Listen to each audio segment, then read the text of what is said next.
Olá, esse é o Lead Link, sejam muito bem-vindos ao canal, eu sou o Bruno Meyer. E eu, Ana Paula Couto. Neste episódio vamos falar sobre o poder da influência, a publicidade digital, as vantagens e riscos de investir neste mercado.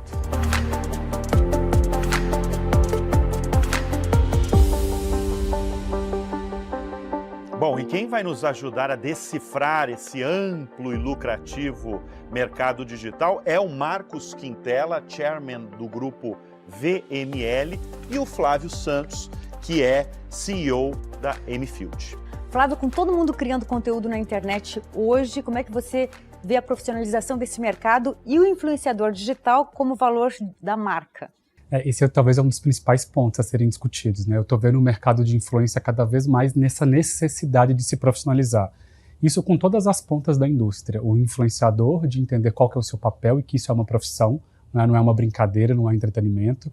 Nós, como parte desse ecossistema, os agentes, empresários, enfim, a gente como parte da indústria também, mas o mercado está sentindo a necessidade de se profissionalizar de todos os lados. É hora da gente entender que tem responsabilidade no sentido de produção de conteúdo, de influenciar e inspirar outras pessoas. E a gente fica nesse meio de campo, literalmente conseguindo mostrar o valor que essas pessoas têm para uma estratégia de comunicação e o valor que os influenciadores têm dentro dessa estratégia, que é uma estratégia que move uma economia, né, gera emprego, gera receita para muita gente e, de fato, traz resultado para as marcas. Quintela, no mundo em que todo mundo é criador de conteúdo, qual é o papel da comunicação no Brasil, especialmente das emissoras de televisão, dos jornais, das revistas? Qual é o papel hoje? Eu acho que o papel ele é aglutinar todos esses canais, né? Quer dizer, você tem as revistas, você tem a televisão, é trabalhar todo mundo junto e todo mundo de uma maneira coordenada, né? Cada um tem um target, cada um tem um público, cada um tem uma hora para ser publicado, para ser postado, seja no digital. Então é o que a gente sempre fala. A gente, assim, a princípio, o nosso entendimento é que nada vai deixar de existir. O que vão sempre aparecer são novos canais. E os antigos canais, ou os mais tradicionais, eles vão se readequando e acomodando com a chegada desses novos canais. Então eles vão perdendo tamanho, em alguns momentos vão perdendo a relevância, mudam o público, e aí você tem que ser um cara habilidoso, um empresário habilidoso da comunicação para ajustar o seu orçamento, para ajustar a sua despesa, o seu aluguel, porque agora você não está faturando mais do que fatura, mas ao mesmo tempo você tem que ter a oportunidade de incluir na sua comunicação uma nova disciplina, né? Quer dizer, é o famoso dançar conforme a música vai tocando. Mas assim, quando você consegue, Bruno, interligar tudo, isso vira uma nitroglicerina.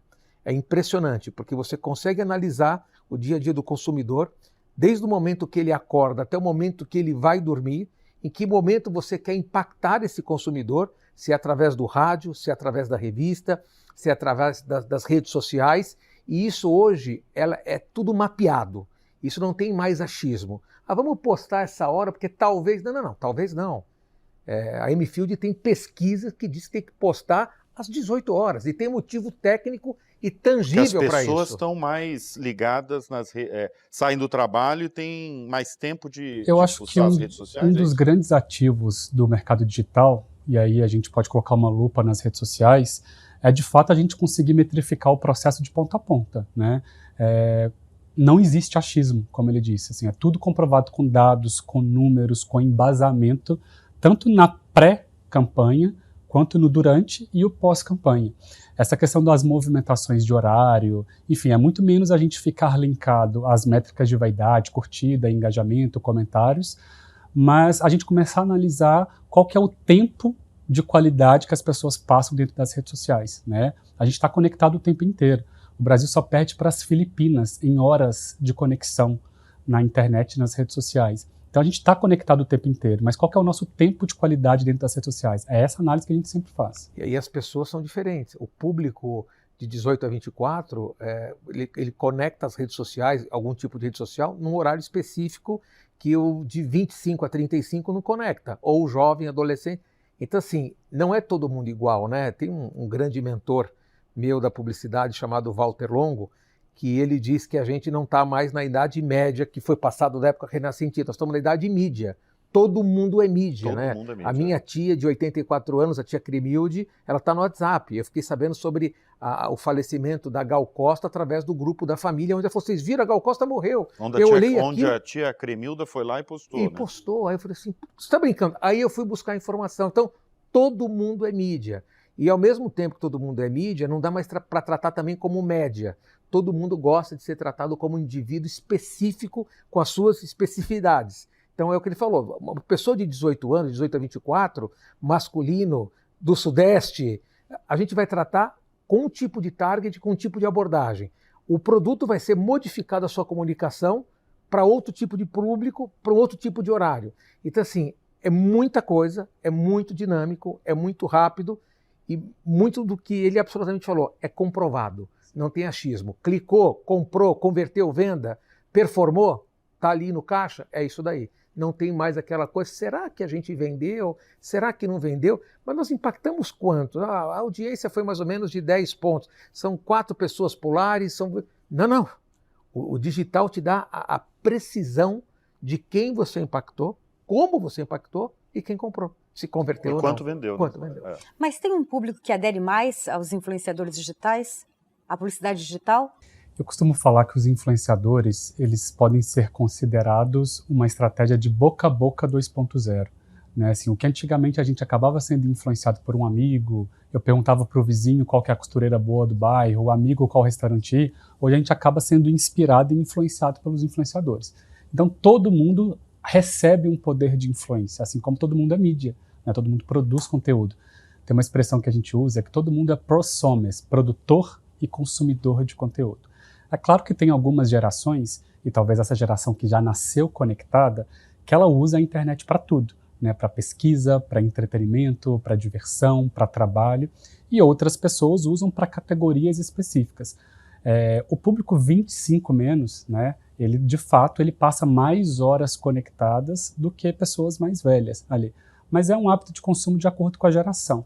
Né? Eles usam a internet para tudo, eles usam as redes sociais para pesquisa, para entretenimento, para diversão, se informar, né? para se informar também. Isso. Tem um dado curioso, eu li esses dias que o principal concorrente do Google no Brasil passou a ser o TikTok. Né? A geração mais nova, a geração Z, ela tem pesquisado informações dentro do TikTok. Qual restaurante ir, qual roupa consumir, qual produto ela quer ter experiência na vida dela, porque isso já passa a ser rotina e ritual dentro da vida deles. Virou um browser de busca, TikTok. E de informação, né? Porque você se informa através dele, né? Exato. Qual que é a grande rede social aí mais usada por todas as cidades? No Brasil ainda o Instagram, mas o TikTok está crescendo absurdamente, assim. Mas ele cresce em todas as faixas, porque o que eu observo do TikTok é que ele deixou já há um bom tempo de ser aquela rede social das dancinhas, né? Ele evoluiu, não é mais de adolescente, eu já vejo várias faixas etárias ali consumindo. Como você falou, as pessoas estão se informando pelo aplicativo TikTok. Quer dizer, o TikTok está numa crescente que pode virar o Instagram? Eu acho que ele tem Instagram. potencial em crescimento de números de usuários para ser a principal rede do Brasil hoje, né? Assim, ela foi impulsionada 100%. Pela geração mais nova, a geração Z, mas hoje em dia tem muito público de pessoas 30 mais que acessam, 40 mais que acessam com objetivos diferentes. Tem donas de casa e mães de família que acessam o TikTok para procurar receitas para fazer almoço dentro de casa. Cada um vem com um objetivo. Tem gente que quer só se informar, quer só se entreter. O crescimento do número da base de usuários está crescendo assustadoramente. O que engaja mais hoje em dia e o que não é mais tolerável? Olha, o não tolerável é não ter verdade. É aquele conteúdo muito produzido, é aquele conteúdo que você vê que é uma vida que não é real. Né? Assim, a tendência do momento é produzir conteúdo orgânico. É você mostrar a sua vida, a sua realidade, ou dividir e compartilhar suas experiências de forma a gerar engajamento e consequentemente, gerar interesse daquela comunidade. Eu acho que a gente vive um momento de avalanche de conteúdo. Né? O YouTube, por exemplo, citando outra rede social, ele produz 50 horas de conteúdo por minuto.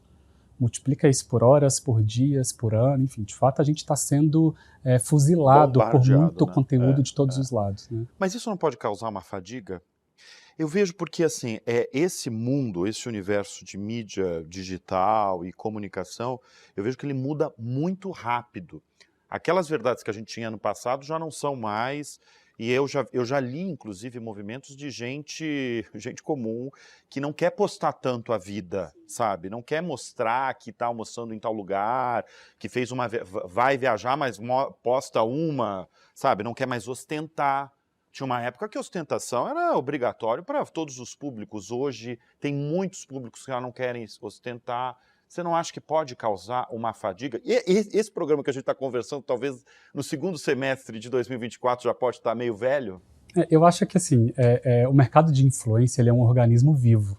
Né? Assim, quando me perguntam quais são as tendências para os próximos 5 anos, é até leviano da minha parte falar. Né? O ano que vem pode ter uma rede social nova, né? O segundo semestre pode aparecer uma solução nova. E eu acho que essa é a graça das redes sociais, a gente conseguir se adaptar a esse movimento. É uma preocupação, sim, ter essa ressaca de conteúdo, né, esse volume de conteúdo muito grande. Só que, em contrapartida, eu entendo que a gente tem o controle nas mãos. Né, a gente tem o controle dessa emissora nas mãos. Eu posso simplesmente fechar a rede social e não consumir aquilo. Eu posso mudar para uma outra rede social que fornece outro tipo de conteúdo. Né, tem o LinkedIn, que fornece mais artigos em texto. Tem o TikTok e o Instagram, que são mais vídeos. O controle está na minha mão. Conteúdo, volume de conteúdo sempre vai ter. Cabe a gente ter a opção de querer assistir ou não. Né? E tem um efeito peneira, né? Quer dizer, essa coisa que o Fábio está falando em relação à profissionalização, como qualquer canal, você vai apoiar o canal mais sério, né? O influencer mais sério. Então, quando a gente faz uma programação para soltar uma campanha que envolve televisão, que envolve rádio, que envolve o streaming de uma maneira geral, fala, gente, às 6 horas da tarde dessa terça-feira, todo mundo vai postar isso ou vai abrir uma live, é uma ação coordenada. E aí, como essa mídia é uma mídia humana, ela não é mecânica, né? Porque você programou numa emissora para entrar no break daquele jornal 1 minuto, assim, pode acabar o planeta, o teu filme, a tua propaganda vai entrar. Mas aí quando você contrata um influencer, que é uma mídia humana, existem influencers e influencers. Você fala, não, você pode dormir às 6 horas da tarde, aquele cara vai entregar o que eu combinei com ele, o que eu contratei ele. E tem outros que têm milhões de seguidores, você fala, não, entrei às 6h08, às 18h. Não, você atrasou 8 minutos, acabou a nossa ação. A nossa ação era de 3 minutos. Não, porque acabou a bateria, não, meu filho chorou, porque eu tô... Então, assim, existem condições profissionais que as pessoas têm que entenderem o que a gente está falando em relação... Eles são canais. E não é de graça, e não é favor, é profissional. Olha, você pode postar entre 18 horas e 21. Tudo bem, você está livre, você tem essas 3 horas de range para você fazer. Agora, se marcou 20 horas, tem uma ação coordenada. Tem que ser às 20 horas. Foi combinado, foi tratado. Então, a minha filha, eu tenho 3 filhos, a minha caçula, que é a Pietra, ela tem 16 anos, ela tem 7 milhões de seguidores. Ela organicamente ganha 15 mil seguidores por dia. Ela foi atriz de um tempão aí da infantil de novela do SBT, das Aventuras de Poliana, depois Poliana Moça, e ela, 1 milhão, 2, 3, 5, 6 e tal. E ela tem um publicitário, que ao mesmo tempo que é um publicitário, eu também já fui cantor na minha vida de adolescente, lá no Grupo Dominó, e eu tento organizar, trazer uma governança para a vida dela digital, o quanto é sério. Quando a gente está falando em orgânico, que é a vida como ela é, tudo bem, você está solto. O orgânico, às vezes está pago, às vezes não, mas a maioria das vezes não. Então, assim, o cuidado com a fotografia, o cuidado com a imagem, essa coisa que você falou que muda muito. Antigamente, foto era super valorizada, agora todo mundo quer vídeo. Pode ser de 5, de 15, todo mundo quer vídeo. É vídeo, é vídeo, é vídeo e é vídeo. Então, assim, eu tento passar para ela que o Instagram dela, que o TikTok dela, que as redes sociais dela é uma mini emissora, que tem um departamento comercial, que tem um departamento de pré-produção, tem um departamento de exibição, que ela tem que exibir a hora que foi combinado, e de pós-produção para ver as pesquisas. Porque tem todo um analytics também, que você manda para a sua agência, ou às vezes a agência tem até acesso e o código do seu analytics para fazer as planilhas, para mandar para o cliente, dizendo, olha, o que você contratou da gente, a gente superou em 30%. Olha só o resultado que deu e tal. Então, assim, é muito sério, é muito profissional e funciona demais quando bem feito, como quase tudo que a gente faz da vida. Quintela, para as marcas, qual o risco de de não encontrar o influenciador digital certo? Para isso, de novo, tem pouco achismo, né? Você tem uma série de ferramentas e instrumentos que te dá uma segurança muito maior de você estar achando o target perfeito naquele influenciador. Mas, de novo, na propaganda, né, um pouco a propaganda mais tradicional, quando você escolhe uma celebridade, um artista, para protagonizar a tua propaganda, você está colocando um fator humano. Então você prepara. Então teve aquela sertaneja Marília Mendonça, que teve um acidente aéreo e tal. Nós tínhamos feito toda uma campanha, se eu não me engano, de Natal, de Casas Bahia, tudo com a Marília Mendonça, tudo. Então a música dela, vídeo dela, ofertas com ela dentro do galpão das Casas Bahia, ela dentro da loja. Enfim, foram horas e horas tal, e teve uma fatalidade, né? E a gente falou, escuta, agora não pode exibir todo esse material com tudo, com a moça, um acidente e tal. Então você coloca isso tudo numa gaveta, mas eu estou dizendo num caso de falecimento. Mas tem caso também, como a pessoa é humana, ela acaba se envolvendo, quando talvez não seja a pessoa certa, num escândalo de corrupção, um escândalo da pessoa, ser humano, um escândalo de repente com drogas, escândalo de um bater no outro. Isso acaba com a marca. Isso acaba. Então, assim, escolher a pessoa certa, por ser uma mídia humana, é o principal fator que você tem que escolher certo. Para isso existem ferramentas. Para isso existe uma agência de propaganda, uma agência de influenciadores que tem experiência, que pega todo o histórico daquele personagem e diz, olha, isso aqui é impressionante, isso aqui é preciso. É um relógio britânico, olha como cuida da imagem, olha como cuida da família, ou seja, esportista, artista, ator, E mesmo atriz. assim podem ter riscos, Pode né? ter Porque a gente risco. está analisando de hoje para trás. Né? Assim, lá no escritório a gente faz um relatório muito preciso de disaster check mesmo, que é essa análise que ele falou, assim, dos últimos 3 anos, as últimas 9 marcas que ela fez publicidade, qual que foi o impacto, o resultado, o nível de polêmicas que entra ou Porque não. tiveram muitos problemas com muitos influenciadores, né? Aquela questão de uma marca famosa apostar no influenciador, a campanha aparentemente naquele período dá certo, mas de repente ele se envolve numa polêmica absurda dele, que não envolve a marca, mas semanas antes, dias antes, talvez ele estava fazendo Não, uma está linkada, a propaganda, imagem né? ela gruda, ela dá um match, você tem razão. O papel do Ela se influenciador mistura. nesse caso é emprestar a autoridade dele para a marca. Ele dá um endosso. E se nesse momento que ele está emprestando a Mas isso, autoridade... de certa forma, também profissionalizou o mercado das empresas, né? Porque teve uma época que eu lembro que todo mundo queria um influenciador, qualquer influenciador, o cara tinha um pouquinho mais de seguidor, vamos fechar com esse cara. E aí, a partir dos problemas que apareceram ao longo do caminho, porque realmente teve muito influenciador que não tinha base, até para base de vida. Para entregar. Exato, para entregar, e dava muito problema, sabe? Se envolvia com polêmicas, com temas muito polêmicos, e eu acho que teve uma profissionalização do outro lado também, né? Das empresas Da seleção. de selecionar Exato. nomes bons, né? E tem esse momento de maturidade das empresas de entender que a influência é para mim. Eu até acho que a gente consegue democratizar isso para todo mundo. Mas eu estou preparado para vivenciar essas polêmicas? O que eu vou fazer? Qual é o meu plano de ação para isso? Então as empresas também precisaram organizar esse back-office para conseguir entrar dentro desse universo, né? De fato, teve profissionalização de todos os lados. Existe também uma tratativa grande, um processo de trabalho até o influenciador postar o que foi combinado junto com a agência. Então a equipe que está em volta dele, como é que recebe o briefing, como é que passa o orçamento, qual que é o time para assinar o contrato, a questão de todo o faturamento do pagamento para ele. Então quando você gruda num influenciador, que você sente uma estrutura dele, e não estamos falando só de artista ou celebridade, estamos falando de economista, estamos falando de médico, estamos falando de todos os setores da economia. Você fala, isso aqui tem estrutura, isso aqui está bem combinado. Às vezes querem fazer um ensaio, às vezes o influenciador quer conhecer o CMO da empresa para saber da boca dele o que ele espera dele. Então, assim, existem influenciadores e influenciadores. É muito importante essa cabeça profissional dizendo assim, não é brincadeira há muito tempo. Envolve negócio, envolve dinheiro e envolve muita entrega. Quintela, o que é considerado hoje um conceito antiquado de publicidade? Olha, o conceito antiquado de publicidade acho que passa por que ele estava dizendo, você vender mentira. principalmente na influência, né? Eu vejo não só pela minha filha, mas por todos os influenciadores que a gente acaba contratando para as nossas campanhas, quando ele passa a verdade, independente de ter maquiagem ou não, cabelo arrumado ou não, roupinha passada ou não, é uma coisa, é um absurdo. E a antipublicidade é você desejar entregar alguma coisa para o seu cliente que ela é totalmente produzida e fake, num ambiente de influência digital. Porque a gente tem os velhos filmes de Doriana, a família Doriana, a família Margarida, que você vê que a família, né, você sabe que aquele pai é um ator contratado com aquela filha, com aquele irmão tal.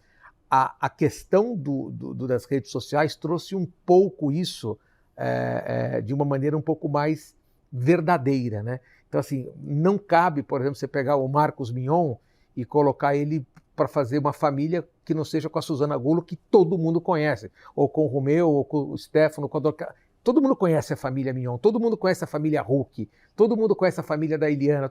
Eu estou falando não só de comunicadores, mas de uma maneira geral. Então, a antipublicidade, hoje, eu vejo, é você não passar a verdade. Então, tem coisas que realmente hoje não funcionam mais e funcionavam muito nos anos 80, 90 e agora, com essa questão do digital, do virtual e com essa velocidade, não funciona mais. Por que quem é famoso nas redes sociais, em geral, não dá certo na TV, e o lado inverso dá muito certo? O cara que tem um programa de televisão, é um ator, é conhecido, é uma celebridade de fato, dá certo muitas vezes no meio digital. O que precisa é qualificar o que é dar certo, o que não é dar certo. Essa qualificação ou quantificar o que é isso. Mas, com certeza, a sua resposta é a linguagem, né? Então, você tem uma linguagem de um comunicador, que é um sucesso na televisão, e essa linguagem é muito próxima à linguagem de redes sociais. Aí esse cara ou essa pessoa, ela vai muito melhor nas redes sociais do que os outros comunicadores. E tem gente que, apresentadores de televisão, obviamente sem citar nomes, que não tem nem rede social. Exato. Que é um sucesso. Por quê? Porque a linguagem, o formato, a proposta, o propósito não é tão híbrido assim. Mas é interessante isso que você falou, porque é o seguinte, o que é o influenciador mesmo? O que ele precisa? Porque você respondeu, você falou tudo, na verdade. Tem muita gente influente nesse Brasil que não tem rede social. O que é a influência? Eu acho até que nós todos somos influenciadores. O que diversifica é número de seguidores e a comunidade que eu impacto, né? Pegando até um gancho que você falou desse movimento contrário, eu via que a gente estava vivendo um momento que antigamente era a televisão que pautava a internet. Hoje esse movimento é contrário, né? A internet pauta a televisão. Os assuntos primeiro surgem na internet, as notícias primeiro surgem na internet e isso vira notícias. Tem programas matinais que ficam discutindo o que está acontecendo na internet, em grandes emissoras, né, assim, que colocam nuvens de palavras para ver o que o público e a audiência está comentando, e a partir daquilo ali isso vira pauta. Influenciador nada mais é pessoas que inspiram outras pessoas. E eu até acho que esses atores que podem ser considerados influenciadores, eles são muito mais formadores de opinião do que influenciadores, que eu vejo uma diferença. Né, assim, um influenciador digital, essa categoria, esse nome que a gente criou para essa editoria, de fato são pessoas que dentro da internet acabam inspirando e influenciando outras pessoas. O ator, o jornalista, eu acho que são formadores de opinião que colocaria em outra caixinha ali, né? Não reduzindo ou maximizando eles a influenciadores ou não, mas eu vejo que o papel deles é outro dentro desse ecossistema. Hoje em dia, o que gera mais impacto nas redes sociais, na internet? Olha, eu acho que quando a gente fala de rotina, as pessoas querem e procuram conteúdo que vão inspirar elas no dia a dia, né? Assim, a gente percebe um movimento de marcas, principalmente bens de consumo, que a gente tem um hábito de consumo de imediato, que eu quero entender o que aquela pessoa está comendo, o que ela está vestindo, o que ela está frequentando, para a partir daquilo eu me sentir no lugar de poder consumir aquilo também. Então eu vejo um hábito de rotina como sendo um movimento de que talvez é o que gera engajamento.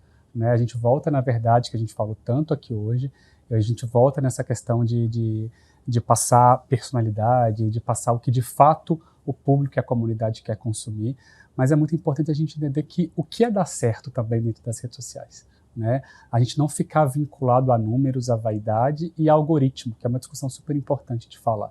né? Assim, eu vejo muitos influenciadores que talvez vilanizam o algoritmo. Meu conteúdo não está sendo entregue, minha comunidade não está recebendo o conteúdo que eu recebo. Mas eu vejo que o algoritmo ele trabalha a favor do influenciador e não contra o influenciador. E aí vem a inteligência de background que a gente falou, de entender como a minha comunidade se comporta.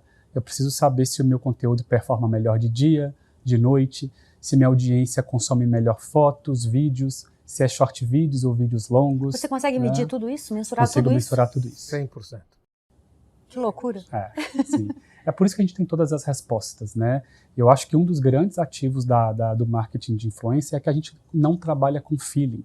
E isso acontece muito também. Você deve ver isso na agência de cliente falar, mas eu adoro tal artista. Eu quero trabalhar com esse talento. E quando a gente vai bater os números, a gente entende que ele não é o perfil ideal para aquela comunidade. Então, trabalhar menos com achismo, menos com feeling, mais métrica, dados, enfim.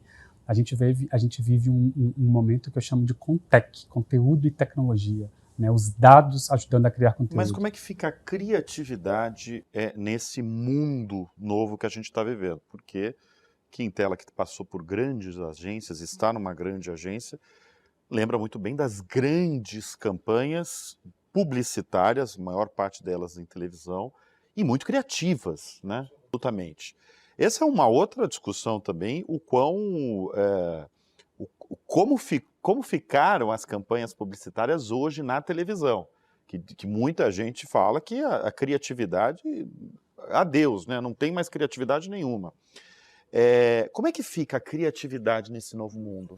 Para os publicitários, né? Esse novo mundo para os publicitários. Isso é o grande desafio, né? Porque assim, você tem alguns influenciadores que têm praticamente 12, 14 horas por dia de trabalho em relação à parte orgânica, a vida como ela é, e a entrega de questões comerciais, publicitárias, e que esses influenciadores, eles não conseguem nem mais filmar sua vida orgânica, porque eles têm que produzir, eles têm que arrumar roupa, eles têm que arrumar locação.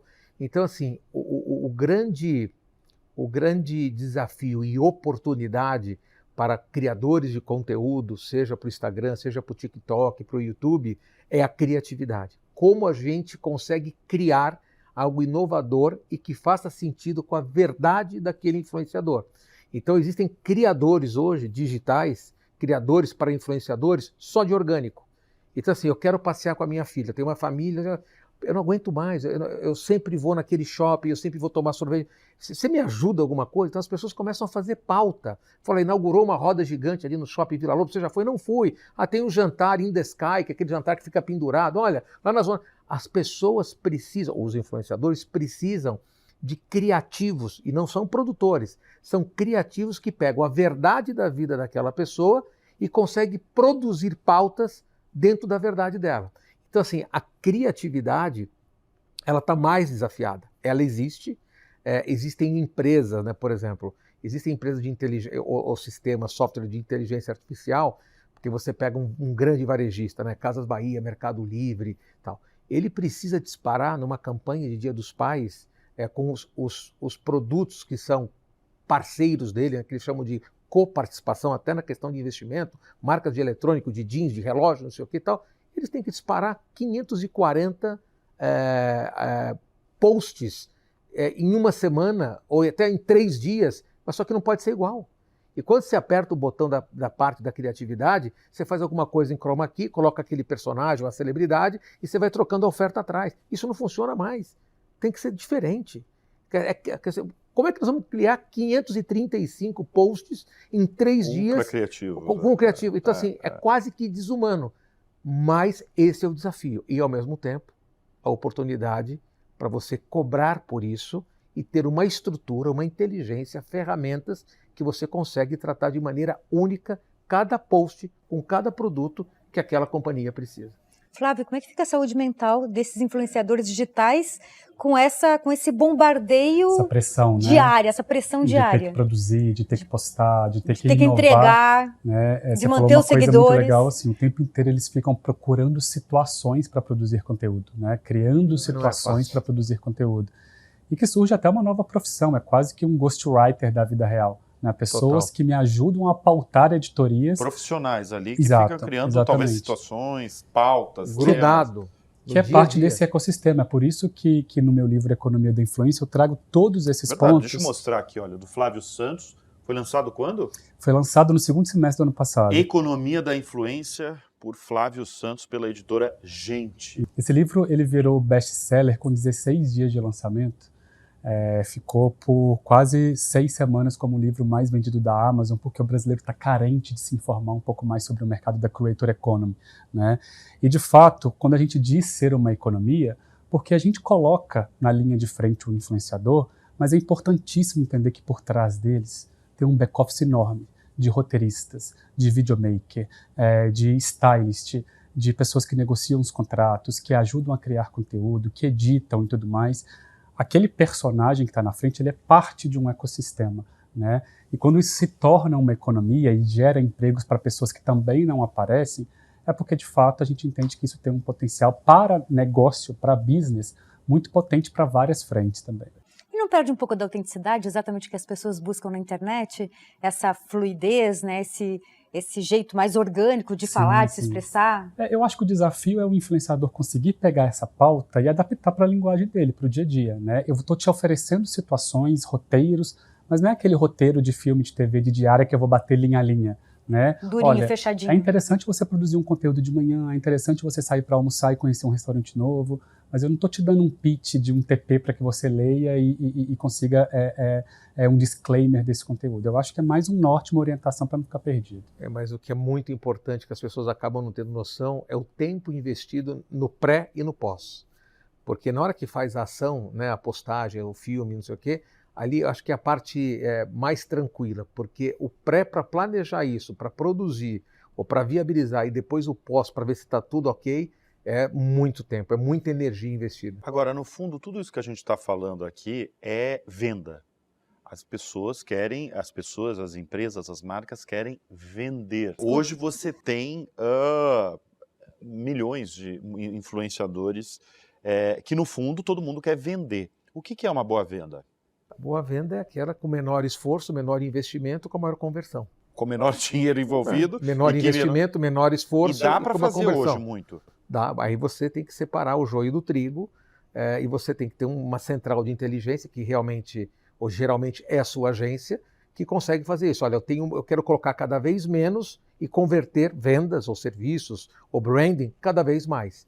E não importa qual a plataforma. Porque assim, há muito pouco tempo atrás, você tinha 5 canais. Você tinha TV, cinema, rádio, revista, jornal e outdoor. 6. Hoje em dia, são mais de 102 canais que a gente tem para programar. Independente dos influenciadores. Você tem blog, você tem vlog, você tem site, você tem streaming, todo mundo. É uma loucura. Então é o seguinte, e não tem dinheiro para tudo isso. Não existe verba, budget para tudo isso. Então você tem que fazer escolhas, porque não tem dinheiro para tudo. O dinheiro que eu tinha não é mais o mesmo. Então eu tenho que atingir meu público, então preciso o quê? Muita técnica, muita estratégia, muita inteligência e também, que ainda é o que separa a gente da inteligência artificial, criatividade. Criatividade, né? Esse é o nome do jogo, sempre foi e continua sendo. Você talvez é um dos poucos no Brasil que pode responder essa pergunta. Como é que é ter acompanhado e vivido toda essa era de ouro da publicidade brasileira nos grandes veículos e viver esse novo mundo da influência? Essa mudança. Eu, como gestor, enfim, responsável por um grupo de pessoas, de profissionais, várias agências que estão dentro do grupo, o primeiro passo é você saber o que você não sabe. Então, se você sabe o que você não sabe, então você tem que arrumar alguém que sabe o que você não sabe. Então, essa questão não é nem de humildade, é de inteligência. Gente, o mundo está indo para cá, a gente precisa de especialista. O Quintela é um nexialista. Eu tenho um nexo das coisas, mais profundidade em alguns temas e menos. Mas eu preciso de um especialista em influência digital. Aí você foi contratando ao longo do caminho? A gente vai montando os times, nós vamos estruturando. É uma empresa internacional, então você vê o que tem. Por exemplo, a Argentina sempre teve uma relevância, assim como o Brasil, mas a Argentina também, de grandes criativos, né? Para filme, para propaganda e tal. Os argentinos são... São O fantásticos. que são os filmes argentinos? Então você puxa esses caras para cá, da parte digital, você faz uma conexão com eles, da mesma rede que você tem global. Enfim, você começa com os seus instrumentos, com as suas ferramentas, tentar colocar esses pontos juntos para você poder entregar o melhor para o cliente. Porque o melhor para o cliente não é alguma coisa legal, né? Assim, tem que ser alguma coisa extraordinária, tem que ser uma coisa que só você tem. E geralmente isso é um cérebro humano, ele não é só ferramenta, porque qualquer ferramenta você paga de inteligência, você tem dinheiro, você tem investimento, vira um commodity. Você compra, você assina, ele assina, eu assino. Agora, a cabecinha ali, que liga o Lé com o Cré, isso é o que faz a diferença sempre. E eu acho que é um dos ativos da influência, esse processo de humanização da criatividade, né? Assim, que vai contra até, e fazemos contraponto em relação à inteligência artificial, de que nunca vai trazer essas mesmas respostas e criatividade que o ser humano tem, né? Assim, a gente vê o marketing de influência muito tecnológico, com muita informação e dados, mas a tecnologia te dá todas as respostas desde que você faça a pergunta certa. Você precisa entender como analisar aquelas informações. É isso que gera criatividade, né? E eu vejo um movimento cada vez mais das marcas, você falou com foco em vendas, de criar projetos menos focados em ganhar prêmios e mais focados em trazer resultado, né? Isso eu acho que é uma tendência, né? Assim, menos naquele ego e naquela vaidade de que preciso ganhar prêmios com essa publicidade, mas qual o resultado, qual que é o ROI que isso vai me trazer, né? Agora, qual que é o papel do publicitário nisso? E da profissão do publicitário? Porque você respondeu muito bem na última resposta, mudou muito. E mudou porque vocês também foram indo para um outro caminho, porque vocês viram que o mundo estava mudando. Mas está muito forte a função do publicitário? Muito, principalmente desses publicitários que são super resilientes para dessas novas tecnologias que vêm. E, de novo, a profissão ou o setor de atendimento da agência continua sendo um dos mais importantes junto com a criação, porque o publicitário que vai ouvir o que o cliente quer, ele vai ter que dizer para o cliente não o que ele quer ouvir, o que ele precisa ouvir. Então, assim, às vezes o cliente te dá um briefing e ele... Mas sabe o que eu estava pensando? Eu estava pensando em fazer isso, isso, isso. Aí o atendimento, com toda a elegância, fala, escuta, mas qual que é a verba que você tem? Não, a verba que eu tenho é tanto. Você fala, não, mas aí não dá. Vamos tentar uma solução. Você consegue 10% a mais? Não, eu consigo, é capaz de cair 10%. Não, então calma aí. Então o pensamento e a entrega da estratégia que é feito, independente de ser com influência, revista, jornal, blog, não sei o quê, televisão, é de acordo com o que ele pensa, o que ele quer, o que ele precisa, o que ele precisa vender e verba. A verba também é algo fundamental. Olha, eu tenho que fazer isso, eu quero entrar no Fantástico no intervalo, depois eu quero não sei o quê, quero contratar esse artista, depois eu quero fazer uma campanha no Instagram, no TikTok, eu quero... mas o que você tem de verba? Não, eu tenho, sei lá, R$1 milhão. Então, a gente não vai conseguir. É R$1 milhão, então vamos ver o que dá para fazer com esse R$1 milhão. Então, qual que é a melhor ideia? Qual que é a melhor proposta com a verba que o cliente tem? E esse cara é o publicitário. É o cara que vai realmente juntar, que é o xerife da agência, que tem todas as ferramentas, todos os departamentos de uma agência de propaganda, todas as suas modalidades na mão, e de acordo com o que ele sente, o que escreve no briefing, junto com a verba, que é fundamental, ele fala, eu te peço 48 horas e eu venho trazer uma proposta para você, para a solução dentro da sua possibilidade de investimento financeiro. O que o mercado mais valoriza no influenciador? Tinha uma época que era muito número de seguidor. O número de seguidor é importante? É importante, mas eu acho que o que tem maior peso hoje é o poder criativo. É de fato a gente selecionar creators e não só influenciadores, né? Aquele cara que tem um potencial de receber um briefing e transformar aquilo num conteúdo legal, mais do que posar com um produto ou descontextualizar só aproveitando da audiência dele e entender que o número por si só basta, né? Eu vejo o influenciador com potencial de criador de conteúdo sendo o maior ativo.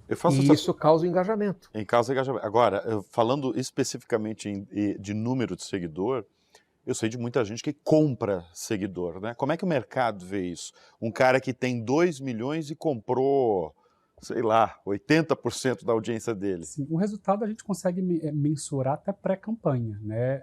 Mediante ao número de engajamento que aquele perfil tem.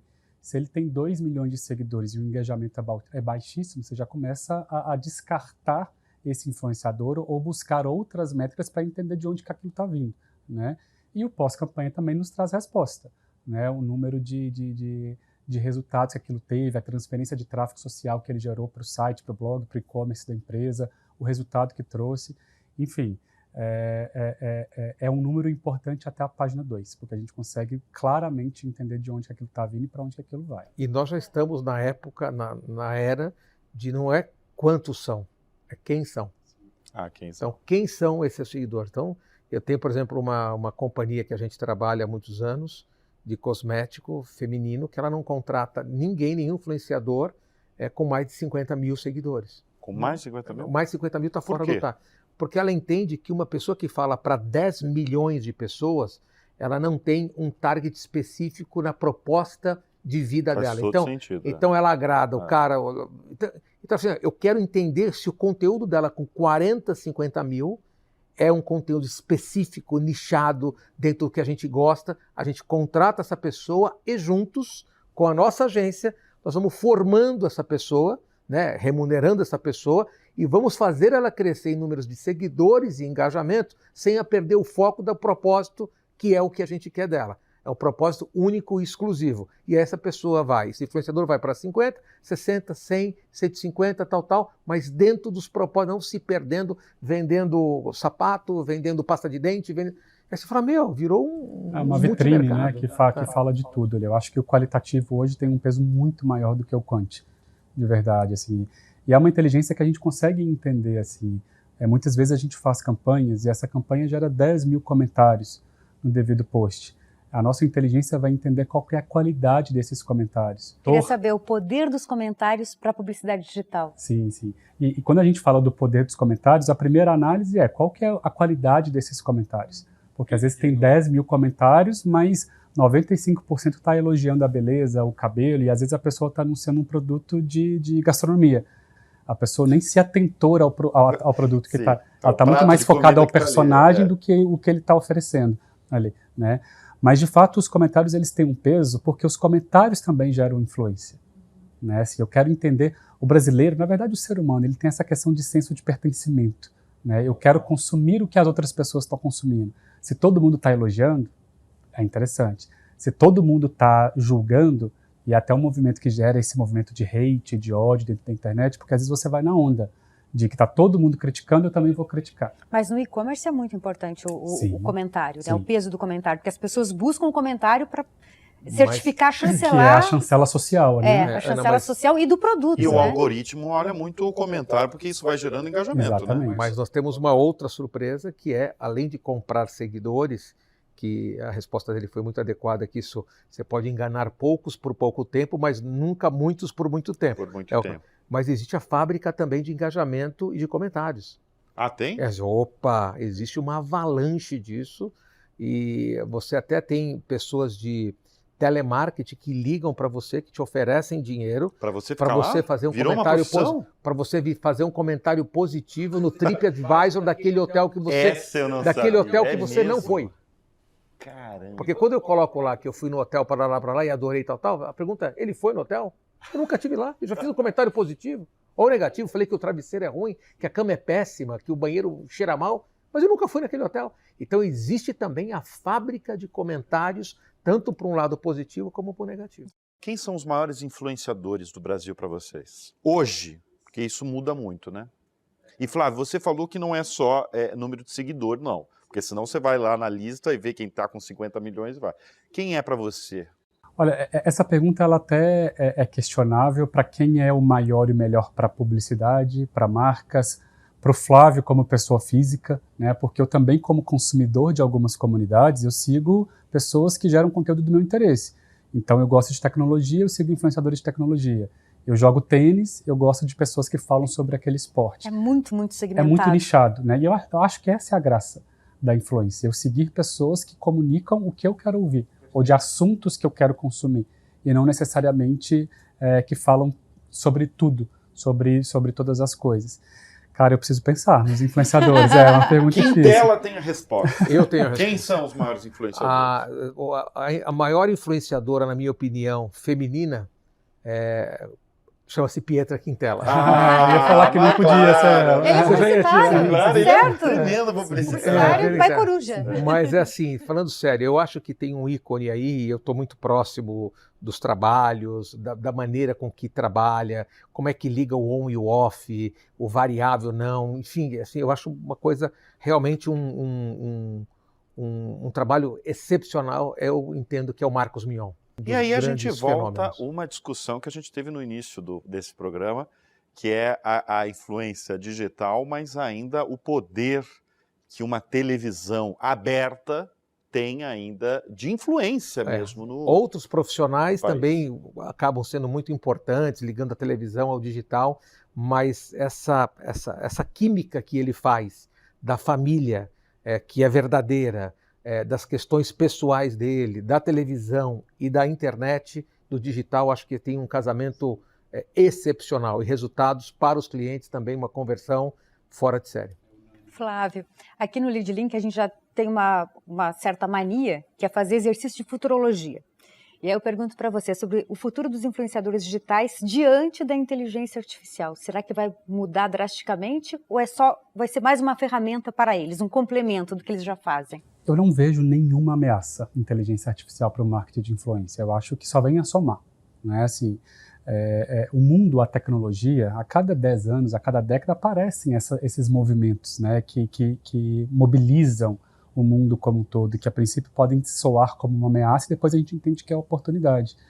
Quando a gente teve o lançamento dos smartphones, a gente achou que o fato de todo mundo poder tirar foto e ter internet na palma da mão ia ser uma ameaça.